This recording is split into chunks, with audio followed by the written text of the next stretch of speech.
The Last Mabelcorn is the 15th episode Gravity Falls second season and 35th overall. In it, Ford starts getting concerned about Bill, so sends the girls to go get unicorn hair, as him and Dipper try Bill-proofing their minds. Shenanigans ensue.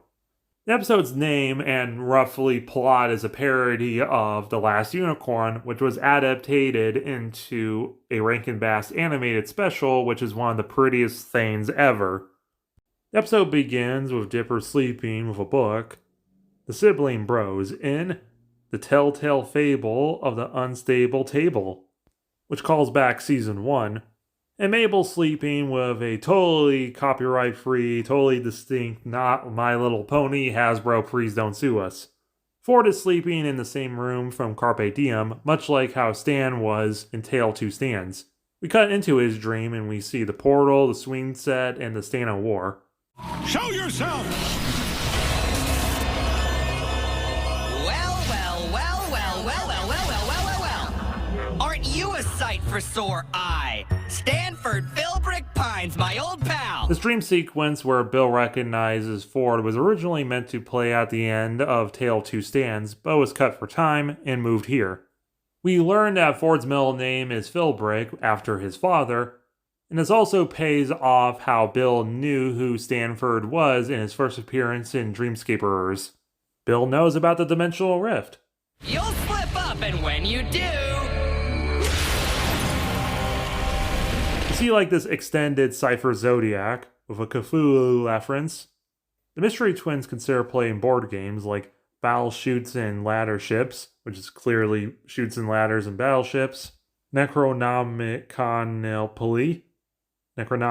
Monopoly, Don't Wake Stalin, referencing the Russian leader, Connect 44 instead of just 4.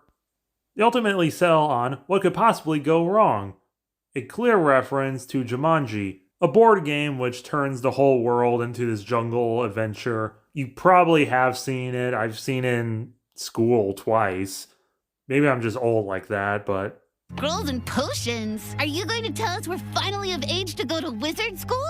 Is there an owl in this bag? Harry Potter reference. You think Dana wrote that? Ford has like an old Egyptian poster about Bill. Mabel and Dipper reference Dreamscaperers and sock opera, with they defeated him with cats, and they defeated him with tickles, and Dipper was turned into a sock puppet, respectively. The thing to protect the shack is they need unicorn hair. The unicorn hair page was seen in Not What He Seems. Turns out, Mabel is a huge Pegasista. Ford has a layout map of the shack, which is sort of like this, I guess. We see Stan trafficking pugs, which we know he does since the last episode. We see what's on level 2 in Elevator Behind the Vending Machine. Turns out it's another secret lair. We see a memory gun in there, and a device that's going to apparently help them Bill-proof their minds. Mabel, Candy, Grenda, and Wendy are looking for a unicorn. This is literally Wendy's first major appearance since Blind Eye Society, 10 episodes ago. We also see her in a black tank top with a wolf on it. Originally, we were supposed to make up for lost time and have a full Wendy episode, where we actually get to see her deal with her stressful family, and apparently get weather powers. But for whatever reason, the little bug that lives in Alex Hirsch's head that says, "Don't develop Wendy," went off, and he scrapped the episode. And apparently wrote this episode in 2 days. I referenced it in Blind Eye Society, but I'm going to link it again. There's a very good video talking about how Wendy kind of is a perfect encapsulation of how female characters were written at this time. Either way, the girls are still looking for the unicorn. They come across not Stonehenge, and thanks to Grenda's very deep voice, they find the unicorn. Mabel references it's like what's airbrushed on the side of a van. For those who don't know, people who own vans tend to airbrush crazy designs like this on it. The little girls go ape about it, but the unicorn doesn't care because they're not pure enough. And yeah, because the time period the show came out in, you can tell that the unicorn's kind of a play on Friendship is Magic, looking a little like Rainbow Dash with Rarity's cutie marks. And I know that for reasons. Ford explains the cipher files. Bill has apparently existed even before our galaxy. He's from another dimension and can project through the nightmare realm. And with the dimensional rift, he can possibly come into our world and get a physical body. Ford has a metal plate in his head, but to be nicer to Dipper, he's just gonna encode and encrypt and lock away some of his memories. Some of Dipper's thoughts include he can't believe he's with the author, a clip from Tourist Trap, he misses Tyrone, his clone from Double Dip, a clip from Into the Bunker, the President Key sometime referencing Quentin Tremblay's Skeleton Key, Disco Girl from Dipper vs. Manliness. I think this clip is from Land Before Swine, maybe. That red swimsuit, possibly referring to Wendy in the swimsuit from the deep end, and Wendy because he apparently isn't completely over her. Dipper asks how Ford knows about Bill, and he says to not worry about it. Meanwhile, the girls are trying to do good deeds. Like Mabel donating way more blood than a 12-year-old should. I think they accidentally referenced the poster to Food Fight. They save snails, plant trees, make Stan smile, donate blood, guide ducks, bedazzle Nathaniel, tip Susan, old lady biz, massage waddles, sponsor clowns, water tulips, take out trash, wash Zeus, scratch waddles, polish their boots, abolish electoral college, please, clean gutter, polish shack floor, and mow Dan's lawn. We see most of these. Originally, we were supposed to see more of them, but was cut for time.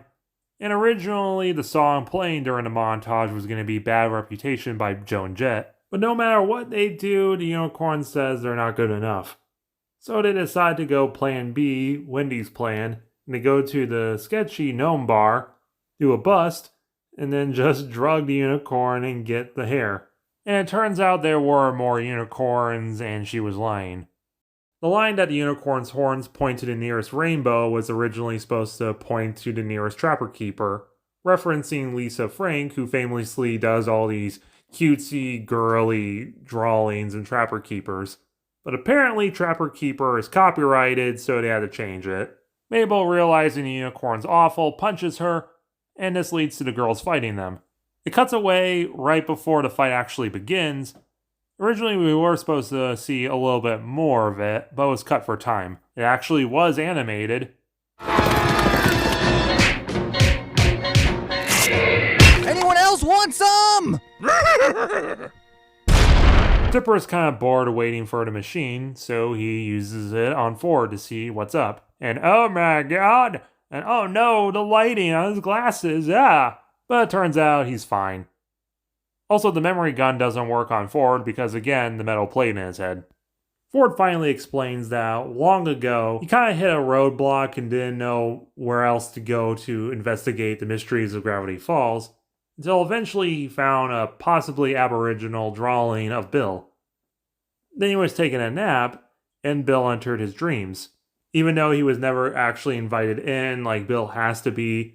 And also, he's very un-Bill-like, because he's acting all nice and friendly to Ford, and agrees to slightly possess him to tell him how to build the portal.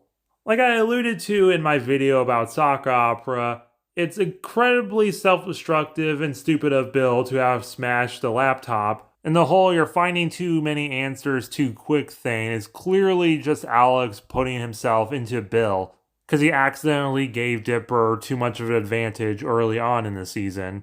Because his whole goal is to get the portal to be open so you can enter our world. So Bill literally just had to be like, hey, Pine Tree, there's a Stargate in the basement. You should, turn it on, ha! He also says that Ford will die of a heart attack when he's 92. So they try to cool off with some caffeine. Then the girls return with the hair.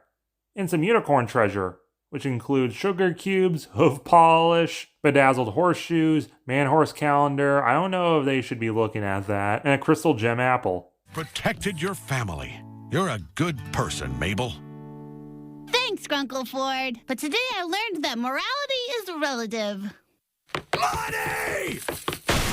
And with the hair, they manage to make the anti-Bill force field. But he's still watching and cycles through photos of different characters, saying that he can get someone from the outside.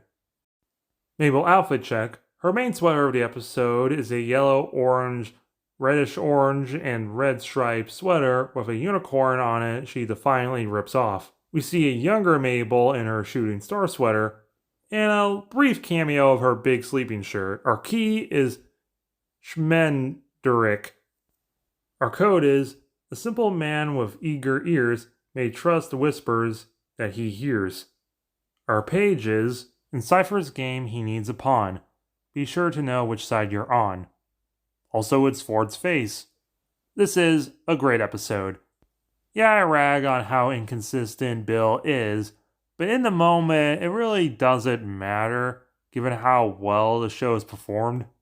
I really like the moral that reality is relative. I like seeing more of Ford and Dipper interacting. Unicorns are fun. I love seeing more of Wendy and her actually doing something. I wish we did get the original episode for her, but And I love the setup for the rest of the series. The show's going by really fast, so 7 out of 10, and stay tuned as we slowly wrap up.